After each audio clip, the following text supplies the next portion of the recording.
मिल के चैन।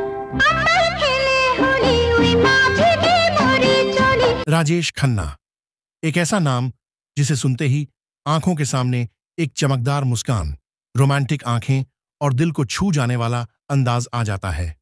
वे सिर्फ एक एक्टर नहीं थे, बल्कि एक इमोशन थे।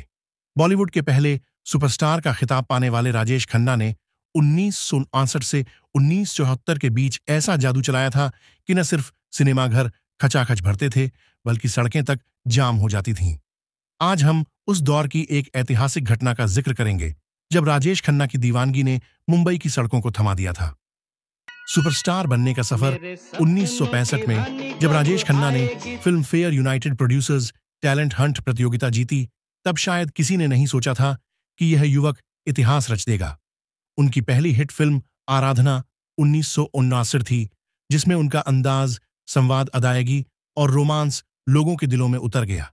इसके बाद तो डोली, सफर, आनंद, कटी पतंग, अमर प्रेम और हाथी मेरे साथी जैसी फिल्मों ने उन्हें स्टार नहीं बल्कि महा सितारा बना दिया। एक के बाद एक 15 सुपरहिट फिल्में। राजेश खन्ना वह पहले अभिनेता थे जिनकी लगातार 15 फिल्में सुपरहिट रहीं। ये वो समय था जब दर्शक फिल्म के हीरो से पहले उनका नाम देखकर टिकट खरीदते थे। सिनेमा हॉलों के बाहर उनके कटआउट पर लड़कियां लिपस्टिक से चिट्ठियां लिखतीं, खून से खत भेजे जाते और उनकी झलक पाने के लिए सड़कों पर भीड़ उमड़ पड़ती थी। अब आते हैं उस ऐतिहासिक किस्से पर जब मुंबई की सड़कें थम गईं। साल था 1972। फिल्म आपकी कसम की शूटिंग के दौरान राजेश खन्ना को एक पब्लिक इवेंट में जाना था। जैसे ही खबर फैली कि काका, उनका लोकप्रिय निकनेम, किसी खास लोकेशन पर आ रहे हैं, वहां लोगों का हुजूम टूट पड़ा। जिस सड़क से उनका कारवां निकलना था, वहां लोग घंटों पहले से जमा हो गए। सड़क के दोनों ओर फैंस हाथों में फूल, पोस्टर और गिफ्ट लिए खड़े थे। कार पर चढ़ते थे लोग। राजेश खन्ना जिस सफेद इम्पीला कार में सफर करते थे, वह खुद एक सितारा बन चुकी थी। लोग उस कार के ऊपर चढ़ जाते, उसका शीशा चूमते और किसी तरह काका की एक झलक पाने की कोशिश करते। ट्रैफिक पुलिस लाचार खड़ी रहती, क्योंकि यह भीड़ किसी धरना प्रदर्शन की नहीं, बल्कि प्यार और पागलपन की थी। क्या हो किसने जाना जिंदगी। दृश्य कुछ ऐसा था। मुंबई की मुख्य सड़कें जैसे मरीन ड्राइव, बांद्रा, जुहू और अंधेरी पर यातायात पूरी तरह ठप हो गया था। फैंस ने ट्रैफिक सिग्नल की परवाह किए बिना रास्तों को जाम कर दिया। बसें, टैक्सी, कारें सब रुक गईं। लोगों को ऑफिस, स्कूल और अस्पताल तक देर से पहुंचना पड़ा, सिर्फ इसलिए कि उन्होंने रास्ते में राजेश खन्ना की एक झलक पाने की कोशिश की।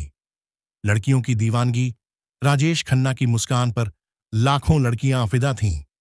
उनके घर के बाहर रोजाना सैकड़ों लड़कियां लाइन लगाती थीं, कुछ शादी के प्रस्ताव लेकर तो कुछ राखियां लेकर। ऐसा भी होता था कि स्कूल कॉलेज की लड़कियां राजेश खन्ना की फोटो अपनी किताबों में छुपाकर रखती थीं। कुछ उनकी कार की धूल अपने माथे पर तिलक की तरह लगाती। एक बार एक लड़की ने कहा था, अगर मेरी शादी नहीं भी होगी तो भी कोई बात नहीं, मैं तो काका की होकर ही रहूंगी। मीडिया की हेडलाइन बना था। अखबारों में हेडलाइंस छपीं। राजेश खन्ना की दीवानगी ने मुंबई की रफ्तार रोक दी। जब सिनेमा का सुपरस्टार बना ट्रैफिक का मालिक, काका आए और सड़कों ने उन्हें सलाम किया। यह उस जमाने की बात है जब सोशल मीडिया तो दूर, मोबाइल फोन भी नहीं थे।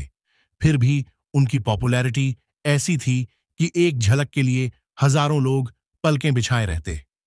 दोस्त दुश्मन भी करते थे तारीफ। राजेश खन्ना की लोकप्रियता को खुद उनके समकालीन अभिनेता भी स्वीकार करते थे।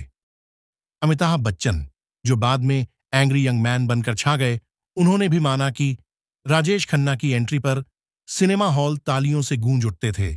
वो एक युग थे। सितारे ढलते हैं, लेकिन चमक हमेशा रहती है। 1975 के बाद राजेश खन्ना की फिल्में थोड़ी कमजोर होने लगीं। नए सितारे उभरने लगे, खासकर अमिताभ बच्चन की लोकप्रियता तेजी से बढ़ी।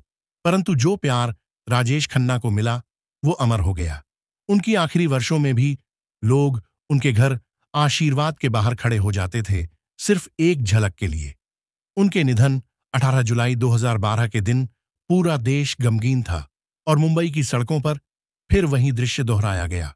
जाम, भीड़ और आंसू।